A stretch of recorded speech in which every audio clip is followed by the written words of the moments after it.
Ah, vale, ahora pongo el nombre.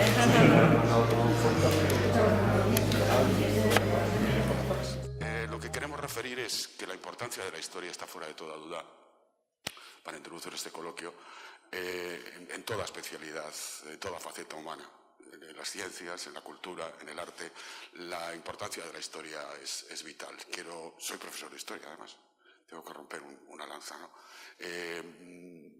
Yo no sé qué pasa con la historia, que últimamente se la ningunea. No, ni siquiera ningunear ya es algo. Se la ignora. Es como algo que no tiene importancia, que es marginal. Déjate de rollos. A lo mejor la podemos hasta relacionar con la filosofía y uy, qué peligro, qué peligro. Y no sé qué está pasando. El otro día también, al respecto, polemizaba, casi discutía con un alumno de secundaria y le llegué a decir textualmente, digo, bueno, es que yo no sé qué pensar, ¿no? A veces creo que pensáis que el mundo ha nacido con vosotros, ¿no? El mundo nace con toda persona, eso es innegable, pero es un reduccionismo y es algo fatal, un error tremendo, creer que el mundo nace con nosotros, ¿no? El hombre es el bicho mayor heredero de la creación universal. Nosotros, si somos algo, es porque heredamos millones de cosas y la historia está para decir el porqué de esas herencias, qué ocurre con ellas, por qué han llegado al presente y qué podemos hacer con ellas en el futuro.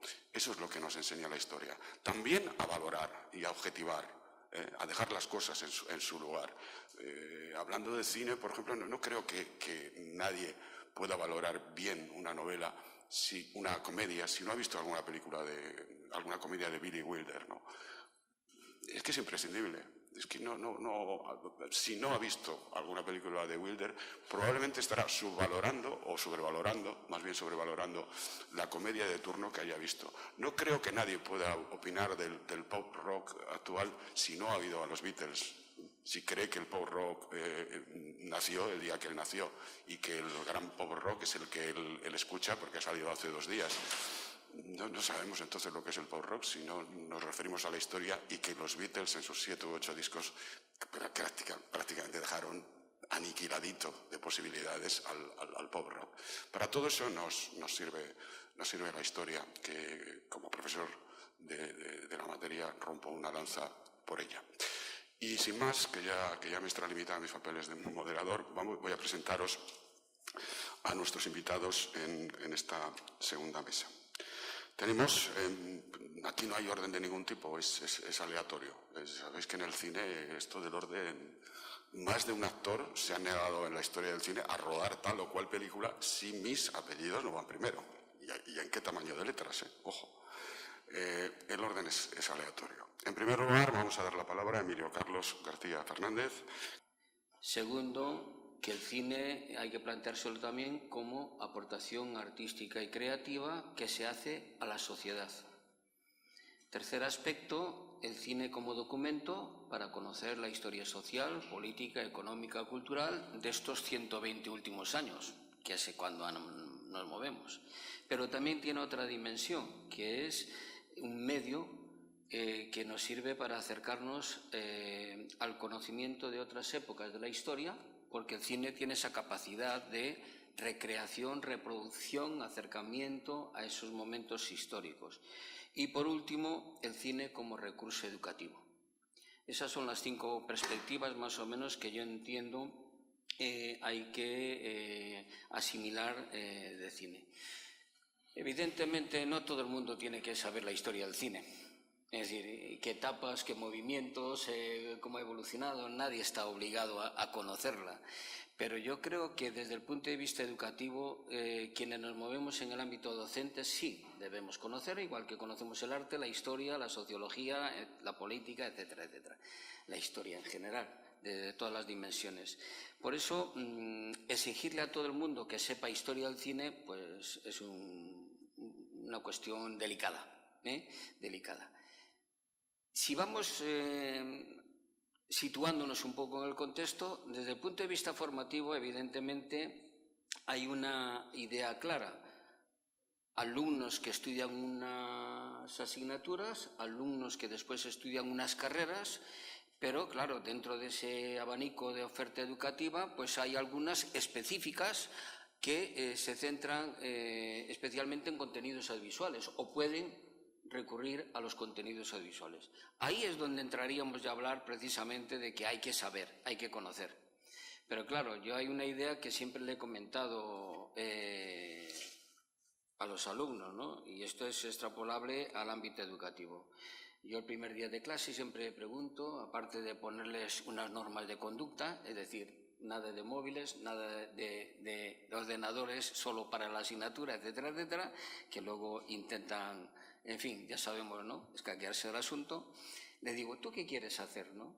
Y entonces pues empiezan a contar, ¿no? Yo doy en comunicación audiovisual, por lo tanto, yo quiero ser guionista, yo quiero ser realizador de televisión, yo quiero ser productor, quiero ser director de fotografía, tal y cual. Entonces empieza a explicarle. ¿Y tú conoces a este señor? Dice, no, es un gran guionista. ¿Tú conoces a este otro? Oye, los directores de fotografía, los que queréis, ¿hacéis fotografía? Y dice, no, estoy pensando en coger una cámara. Y digo, pues es urgente ya tener la cámara y llevarla contigo a donde vayas. Por cierto, ¿cuándo fue la última vez que fuiste al Museo del Prado? Se queda así pensando. Museo del Prado, dice, es la mejor escuela de fotografía. Entonces ya, es decir, hay que provocar. Es decir, que las cosas las tenemos ahí, podemos aprender, podemos sacar mucho conocimiento y cultura, base cultural, que es lo que a mí me preocupa, ¿no? Es decir, para todo en la vida debemos tener una base cultural que nos permita salir de situaciones, reconocer, poder hablar, discutir, reflexionar, en fin, todo eso. Y eso es algo que creo que actualmente no existe. Lo digo claramente, no existe, ¿no? Yo estoy dando a alumnos de 18 o 20 años en primero de grado, porque me fui a primero de grado para empezar a dar caña, porque me gusta, esa es la pasión, es mi pasión. Entonces, es decir, generar, motivar, transmitir inquietudes, en fin, todo lo que desde el ámbito educativo tenemos que darlo, hay que intentar hacerlo desde ahí. Y claro, la historia del cine hay que conocerla y nosotros tenemos que hacer un esfuerzo para saber integrar, incorporar esos conocimientos culturales, transmitirlos para que lo comprendan también. Es que son muchos títulos de películas, es que son muchos nombres, es que son muchas fechas. Claro, el problema de la memoria, el problema del ejercicio, del esfuerzo, el problema de muchas cosas. Claro. ¿Qué pasa? ¿Que con darle un botón en el ordenador, como ya lo tienes todo del Wikipedia y demás, ya está todo solucionado? No. Gracias a todos por compartir conmigo esta mesa. Yo soy una persona bastante práctica y creo que mi vida está rodeada de anécdotas que tienen que ver con el cine sin haberme dado cuenta de ello hasta mucho tiempo después, ¿no? Quiero recordar que yo soy un gran fan de Tex Avery, de Chuck Jones, como os he dicho antes, porque fueron parte de mi infancia, mi vida estos son como Orson Welles y como John Ford para mí, o sea, no son menos ni más, son iguales, ¿no? Son unos genios absolutos. Hanna-Barbera son otros que son fantásticos. Hace 4 o 5 años me enteré de una cosa que para mí, vamos, me reconforta conmigo mismo y mi existencia, que es que yo nací el mismo día que los Picapiedra comenzaron su misión en televisión en Estados Unidos. Y esto para mí me supa gloria y desde este día puedo sacar pecho de mi existencia, porque nada creo que sea más importante y creo que es definitivo, porque yo veía a los Picapiedra de pequeñito y he crecido con ello, ¿no? Como digo, tengo muchas anécdotas que me he dado cuenta que forman parte de lo que es la educación y mi vida y el cine, ¿no? Yo creo que la gente no sabe de historia del cine, lamentablemente. Creo que debería saber más, igual que debería saber de literatura, igual que debería saber de música, de pintura, y creo que se sabe. Sin embargo, con el cine pasa una cosa muy curiosa, ¿no? Todo el mundo sabe de cine y a todo el mundo le gusta el cine, sin saber de cine. Esto es especialmente grave cuando los jefes, en particular en mi caso, pues cuando cambian de jefe dicen, a mí me gusta mucho el cine y tenemos que hablar de tu programa. Nadie sabe de química, ni nadie sabe de abogacía, ni de arquitectura tanto como saben de cine, ¿no? Y todo el mundo cree que sabe, porque todos llevamos viendo cine desde pequeñito, ¿no? En mi casa había un libro que se llamaba Vamos a hablar de cine, que era de la Biblioteca Básica Salvat, y me dio por leer aquello. Y yo leía cosas ahí de películas que tardé años en ver, pero que me tenía fascinado. Y sobre todo, recuerdo todavía casi con meridiana claridad las listas de las mejores películas de la historia del cine. Y así yo veía allí Ciudadano Kane, Amanecer, El ladrón de bicicletas. por supuesto no las había visto y tardaría años en verla, ¿no? La única que me sonaba un poco era que Noche de aquel día, que por aquella época estaba muy cotizada, porque me sonaban los Beatles también por aquella época, ¿no? Pero era lo único, ¿no? Tardé años en verla, ¿no? Se sabrá cómo fue la Segunda Guerra Mundial porque ha habido unos documentos filmados maravillosos que compiló Frank Capra y su equipo para aquello de por qué luchamos. Todo esto es algo que hasta ahora no ha habido posibilidad en ninguna otra etapa de la humanidad. Las pinturas, sí, la literatura, nos ha dado una idea de todo eso, ¿no? Pero no es lo mismo que poderlo ver, ¿no? La gente desconoce el aspecto industrial del cine, ¿no? Que es una cosa, en ese sentido siempre yo digo en broma, que la teoría del cine de autor ha hecho mucho daño, porque tendemos a pensar que el cine es una cosa que ha hecho una persona, ¿no? Un tipo muy creativo y que, bueno, que ha salido de su talento, pero detrás de una película ahí está el trabajo de montones de personas, ¿no? Yo creo que la educación en los colegios, desde muy pequeñito, ¿no? Poner en valor, es importante poner en valor para que los niños sepan que el trabajo que hay detrás de una película no solo está el del director o el de esa gran estrella que se llama Javier Bardem o George Clooney, ¿no? Sino todos esas personas que hacen las películas, los conductores, desde el conductor, el maquillador, el iluminador, el director de fotografía, gente sin la cual todo eso no sería posible. Yo también he crecido justo al lado de Cinusera. Yo he crecido veraneando en Benidorm desde los 8, en otro Benidorm distinto a la hora, desde los 9 a los 15 años, donde no te prohibían entrar por cuestiones de edad y de repente veías en un cine a las 6 de la tarde El volar es para los pájaros de Robert Altman, que no se estrenaba luego en Madrid, o Faraón por la noche, y entre medias veías Toma el dinero y corre. Sí, y yo veía, en esos veranos era donde veía 3, 4 películas. Pero claro, esto está adquiriendo ciertos tintes nostálgicos, me vais a perdonar. Sí. Me vais a perdonar. Entonces yo creo que quizá la edad, a lo mejor. No. Es que hay cosas que he oído que con todo el cariño del mundo me preocupan. Es decir, porque la pregunta es, ¿saben los alumnos de Historia del Cine? Poco. Yo de hecho me he negado ya a dar clases de guión a guionistas. Yo solo doy clases de guión en la Complutense, en el máster de producción y masterclass o conferencias. Me niego a dar clase de guión en escuelas como la SCAC, por ejemplo, porque en esas escuelas el guionista no cuenta para nada. Y si no cuenta para nada en el desarrollo, que no cuente conmigo. Yo ahí soy militante. El hecho de alejarte generacionalmente cada vez más de un público más joven, tienes que definir, tener sentido de si te merece la pena dar clase o no. Porque dar clase es estar apasionado. Dar clase es estar... Y estoy hablando de dar clase, no de guiones, no. Dar clase es estar a la altura de tus alumnos y no que ellos estén a tu altura. Y he oído cosas que en ese sentido me preocupan, porque dicen, ¿saben los alumnos de Historia del Cine? Poco. ¿Saben sus padres? Menos. Y está bien. Sí, parece que es que... ¿se puede entender la historia de los Beatles? Pues no, pero a lo mejor no a través de empezar a escuchar a los Beatles, sino de empezar a escuchar a Portishead. Y ya me estoy quedando antiguo. Es decir, no seamos tan maximalistas, y siento ser crítico con lo que estoy oyendo aquí, pero es que ha habido momentos con los que no estoy de acuerdo. Es decir, yo creo que España es el único país del mundo, y lo reflejó perfectamente Goya, con el Saturno devorando a su hijo, en el que en vez de que los jóvenes atacan a sus padres, los padres devoran a sus hijos. Y les echamos la culpa de todo. El entorno educativo, los programas de estudio. Pero claro, ¿sabe el alumno de cine español? Poco, pero es que yo no hace mucho, en una encuesta por la calle, un chaval decía que Franco había ganado unas elecciones.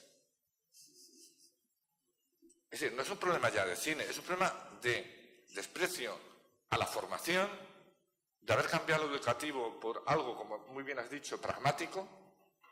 Es decir, antes era estudia lo que quieras, que ya verás.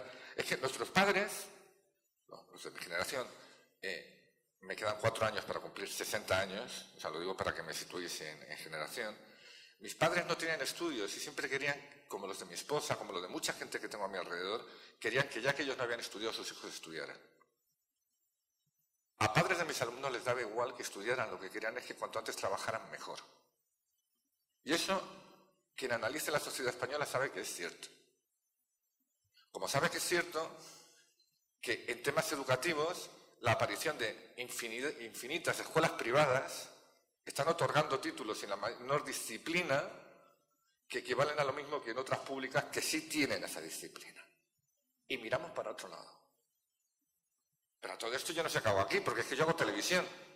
Porque la única película que estrené, ni me invitaron a la rueda de prensa ni al estreno. Porque soy guionista. Peor les ha ido a mis amigos Borja Coveaga y Diego San José, que han creado el fenómeno económico de la historia del cine español, te pueda gustar o no, que es 8 apellidos vascos y nadie les invitó a la ceremonia de los Goya, porque no eran académicos. Este es el país que tenemos. ¿Saben los alumnos de la historia del cine? Poco, pero es que verdaderamente este país necesitaba un remiendo. Y necesita un remiendo por parte de algo. Tú has comentado, antes ha comentado alguien lo de entretener versus formar. Y yo casi lloro de emoción cuando me ha hablado de Hanna-Barbera Cartoon. Porque probablemente sin Bugs Bunny y sin el Pato Dati y sin Elmer Gruñón, yo no me dedicaría a esto. Y es dibujos animados súper entretenidos.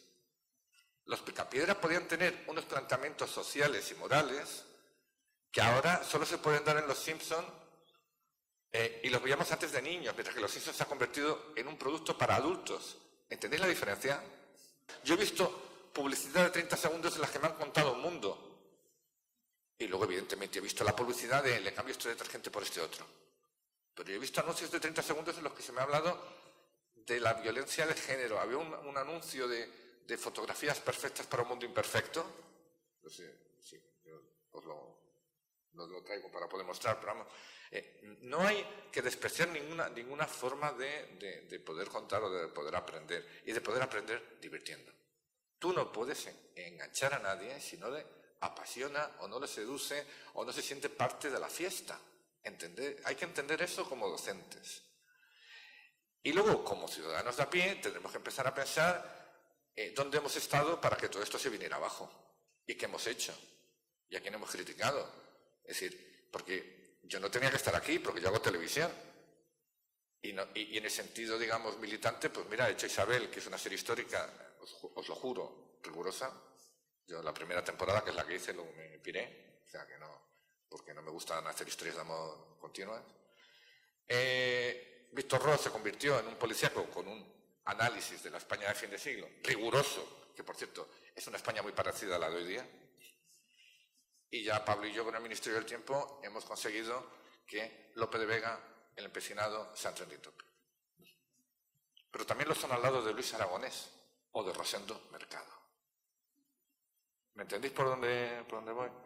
Es decir, no hay nada que más me emocione que profesores inventando juegos de rol para enseñar historia con los personajes de mi serie.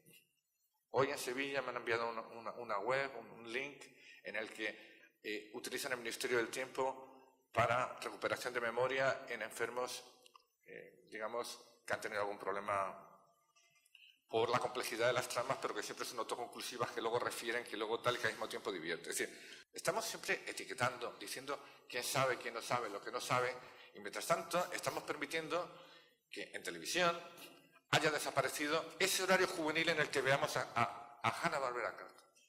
No existe. Y eso es una política, señores, de Estado. Y no existe. Hemos permitido que concesiones estatales, como son cadenas privadas, Pepa Bueno, antes de entrar viajando con Chester, Chester, o sea, decía en declaraciones titulares, Televisión Española ha dejado de ser referente social. ¿Qué pasa? ¿Que solo tiene que ser Televisión Española referente social y Telecinco puede hacer lo que le dé la gana? No. O sea, hay un concepto de servicio público, que por cierto, no sé si en la última concesión estatal se borró por el anterior presidente del gobierno, por cierto. Porque aquí todo el mundo, los echan la culpa a unos y otros echan la culpa a otros, pero la culpa la tienen todos.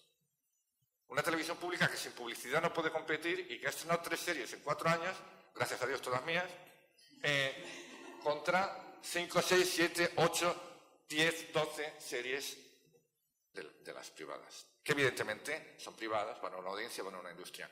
Pues no, señor, porque en la BBC te hace unos productos de prestigio, pero la ITV o Channel 4 te hace Black Mirror.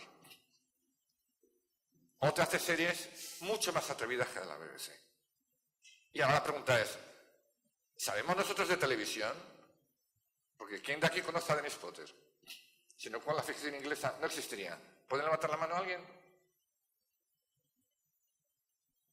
Y nosotros nos atrevemos a preguntar si saben nuestros alumnos de cine, si nosotros no sabemos quién es Dennis Potter. Claro, ¿o dónde empieza David Chase?